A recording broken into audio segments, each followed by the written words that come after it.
Hello friends, how are you? This side Gurcharan. तो Bajaj finance के नतीजे आ चुके हैं, उसके बारे में डिस्कस कराऊंगा आपसे। और आज तो बाजार में इतनी ज़्यादा उठापटक हुई। मैंने तो पहले ही बोल दिया था 12,050 का एक बहुत तगड़ा, बहुत ही बड़ा रेजिस्टेंस है जिसको मार्केट नहीं झेल पाएगा। तो उसी को बेस मान के आज निफ्टी को सेल करके रखा हुआ था। तो मेरे को 100% श्योर था मैं 11,770 तक मार्केट आएगी। मेरा व्हाट्सएप के प्रूफ साथ में लगे हुए हैं। तो 3-4 बार निफ्टी में 5 बार ट्रेड लिया, तो 5 बार मतलब नीचे ऊपर करके आज बहुत सारी कॉलें बुक की, बहुत ज़्यादा कॉल्स बुक की। बट बजाज फाइनेंस के नतीजों को देखते हैं आगे। बजाज फाइनेंस ने जो प्रॉफिट दिखाया, डिक्लाइन 36% डिक्लाइन दिखाया, मतलब 965 करोड़ के पास इसका प्रॉफिट दिखाया गया है। नेट इंटरेस्ट इनकम एस्टिमेट्स को भी ग्रोथ बीट कर गई है। पहले 1500 करोड़ था, अब सीधा मतलब है कि 965 करोड़ के पास नतीजे आए। नतीजे बहुत बेहद ही खराब नतीजे आए हैं। नतीजों में बिल्कुल भी दम नहीं है इसके। तो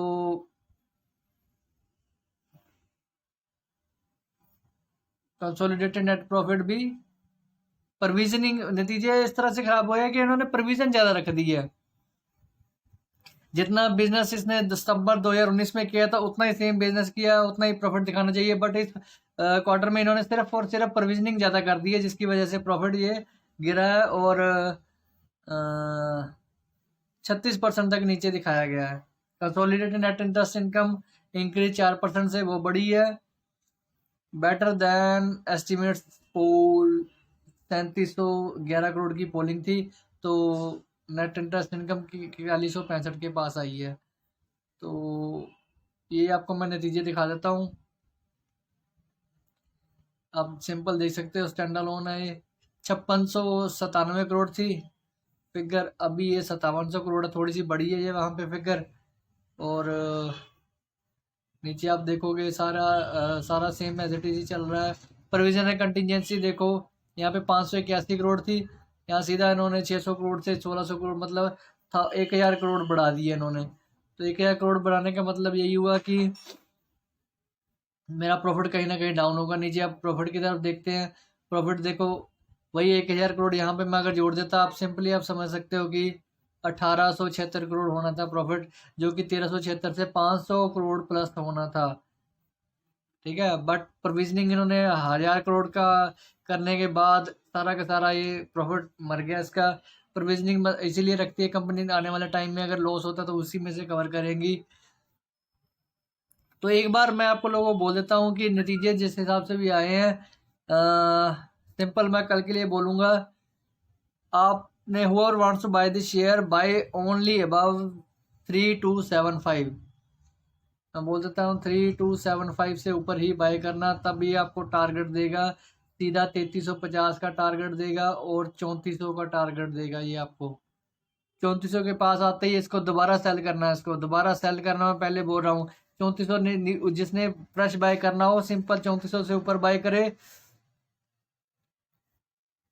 तो तभी ये थोड़ा सा बुल जोन में आएगा। अगर 3400 नहीं क्रॉस करता, 3400 से नीचे बहुत ज़्यादा बेरिश है, बहुत ज़्यादा बेरिश है।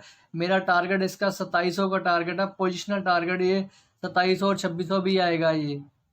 ठीक है जी, गिरेगा ये, पोजिशनल शेयर गिरेगा ये, मैं पहले बोल रहा हूँ। मतलब जिसने भी अभी पोजीशन बाय किया और रिजल्ट के बेसिस बाय किया, वो 3275 से अगर ऊपर एक भी पैसा भी ट्रेड किया तो ये 3350 से 3400 तक जाएगा। वहाँ पे आप सिंपली बुक कर सकते हो और वहाँ पे निकल सकते हो, आप अपने पोजीशन क्लोज कर सकते हो। 3400 से ऊपर ट्रेड करता है तभी आप इसमें फ्रेश पोजीशन बनाइए, और वही आपका 3300 का स्टॉप लॉस होगा। और आप ऊपर की तरफ एक्सपेक्ट, वो उसका बाद में मैं एनालिसिस कर दूंगा। बट 3400 से नीचे ये 2700 और 2600 तक पोजीशन गिरेगा, ये मैंने आपको पहले बोल दिया है। तो आगे इसका जो निफ्टी चेन का ऑप्शन है वो मैं आपको तो दिखा देता हूँ। सिंपली कुछ नहीं करना था इसमें।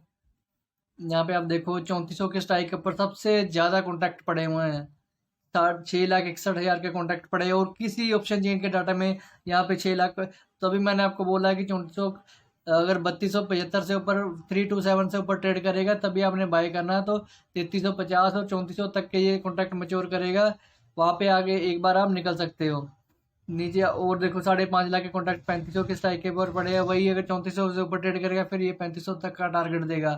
ठीक है, तो नीचे आपको 3400 से नीचे और 3275 से नीचे ये गिरने के लिए, मतलब यहाँ से नीचे जो स्ट्राइक की ऑप्शन बनी हुई है वही 3100 के स्ट्राइक के ऊपर 2,82,000 के कॉन्ट्रैक्ट है। फिर 3,15,000 के 2800 के ऊपर कॉन्ट्रैक्ट खड़े हुए हैं। ये देखो सबसे ज़्यादा कॉन्ट्रैक्ट 3,15,000 के नीचे की तरफ 2800 के स्ट्राइक के ऊपर पड़े हुए हैं, जो कि आने वाले टाइम में मैच्योर होंगे। तो पहले ऊपर वाले टारगेट ये पूरे करेगा तब नीचे वाले टारगेट की तरफ जाएगा। 2800 और 2600 तक 2700 तक भी जाएगा ये शेयर। तो ये तो मेरा सिंपली बजाज फ्रांस का रिजल्ट एनालिसिस था। मैंने आप लोगों को बता दिया कि नहीं चीज़ें सिर्फ प्रॉफिट की वजह से गिरी है। और मार्केट जिस तरह से आज गिरी है, मार्केट मैंने आज 28 हाईएस्ट रिकॉर्ड कॉल्स कॉल दी हैं। मैंने आज सिर्फ एक गलती कर दी, मैंने आज जिस तरह से मार्केट गिरी, मैं स्टॉक्स में मेरे जो 5-6 स्टॉक्स स्टॉप लॉस हिट हुए हैं उसमें यही गलती की, मैं बाइंग की पोजीशन बना के बैठा हुआ था। तो आपको लोगों को एक्सप्लेन कर देता हूँ। तो अगर मैं सेल के स्टॉप शेयर्स और मैं रखता तो आज मेरी रिकॉर्ड कॉल्स होनी थी, सबसे ज़्यादा रिकॉर्ड कॉल्स जानी थी। सुबह निफ्टी मैंने 12,015 का टारगेट दिया था, तो 30-40 पॉइंट उसमें आगे थे 11,980 के पास। जैसे ही गैप अप अपनी हुई तो 12,015 वहाँ पे बुक कर ली, क्योंकि गैप अप अपनी होती है तो किसी के हाथ में नहीं होती, वहाँ से आगे ट्रेड करता है। फिर मैंने बुक की। फिर निफ्टी को सिंपली मैंने बोल दिया था 11,951 में बोल दिया था 12,050 का बहुत बड़ा रेजिस्टेंस है, प्रॉफिट बुकिंग आएगी ही आएगी। तो 11,900 पे आई, वहाँ पे बुक कर लिया। ठीक है, फिर 13:39 पे निफ्टी को बाय किया 11,840 से। मेरे को पता था 770 तो जानी ही जानी है मार्केट ने, फिर भी एक फेक बाउंस आया था 11,840 के ऊपर, तो वहाँ पे बाय किया 11,880 पे, वहाँ पे बुक किया। फिर 13:45 बजे फिर निफ्टी को 11,900 का स्टॉप लगा के सेल किया, 11,780 का 770 का टारगेट था, वहाँ पे बुक कर लिया। फिर निफ्टी को बाय किया। फिर 100% 2:15 मैंने बाय बोल दिया। व्हाट्सअप की वीडियो मेरी प्रूफ लगे हुए हैं, आप सिंपल जाके देख सकते हो। 11,770 के ऊपर मैंने बाय किया और 11,900 का टारगेट था मेरा, तो 11,900 फुली टारगेट डन हुआ, तो उसके ऊपर भी मार्केट ट्रेड गई, तो 11,950 तक मार्केट गई, क्लोजिंग करते करते 11,937 तक आ गई। तो एयरटेल को सुबह मैंने 928 पे बाय दिया, 408 से 412 पे बुक किया। फिर दूसरी कॉल एसबीआई में स्टॉप लॉस हिट हो गया, क्योंकि एसबीआई जाएगा 210 भी जाएगा। एसबीआई का टारगेट बहुत ऊपर का टारगेट है मेरा, बट सिंपल इंटरडे में तो स्टॉप लॉस सुबह हिट हो गया था। फिर आईओसी को बाय किया 75 से 80 से 77 तक बुक किया आईओसी को। फिर 10-26 पे आदित्य बिरला को बाय किया, 64 से 68 पे बुक किया आदित्य बिरला को। 4 पे की शानदार मूवमेंट आई, इसमें 10% की मूवमेंट आई थी। अल्ट्राटेक में स्टॉप लॉस हिट। अल्ट्राटेक मेरा ये मैंने स्टॉप लॉस हिट मैंने स्टॉप लॉस कम लगा के रखा था, 4575 या 4600 पे स्टॉप लॉस लगा था, तो मेरा ये 4400 तक 4400 तक भी ये शेयर आया था, 4490 तक ये शेयर आया था। तो यहाँ पर थोड़ी सी गलती होगी मेरे से। पर आईटीसी को बाय किया 166 से 168-70 पे बुक किया। यूनाइटेड स्पिरिट्स को 1136 बाय किया, 520 से 525 पे बुक किया। बीपीसीएल को बाय किया 350 से 354 पे बाय किया, 8वीं कॉल थी। फिर नेल्को को बाय किया 182 से 185 पे बुक किया। पावर ग्रिड को बाय किया 1145 पे, 162 से 165 पे बुक किया। इंडिया बुल को मैंने एग्जिट हो गया, 50 पैसे के नीचे आया तो वहीं पे एग्जिट हो गया। एनटीपीसी को बाय किया, 12वीं कॉल थी, 81.50 से 83.50 पे बुक किया। आरईसी लिमिटेड को बाय किया 97.50 से 99 बुक किया 1154 पे। फिर एमजीएल को बाय किया 12 बजे, 14वीं कॉल थी, 830 से 834 बुक किया। एचजी इंफ्रा में स्टॉप लॉस हिट हो गया। ये मैंने बोला 3-4 महीने इस टाइम में मेरे 12 बजे के बाद स्टॉप लॉस हिट हुए थे, उसकी वजह क्योंकि मार्केट में सेलिंग आई, तो मैंने सेलिंग वाले स्टॉक्स नहीं दे रखे थे, तो मैं बैठा हुआ था बाइंग में।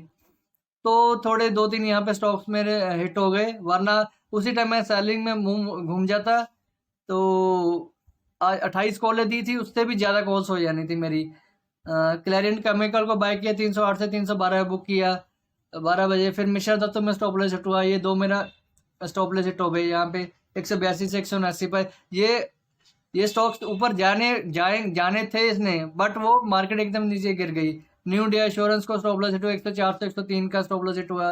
यही 3-4 इकट्ठी यहाँ पे स्टॉप लॉस हिट हुए थे मेरे।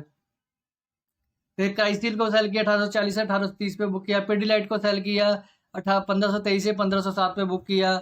फिर आगे 21वीं कॉल थी मेरी 13:16 में मुथूट फाइनेंस को सेल किया 1220 से 1200 पे बुक किया।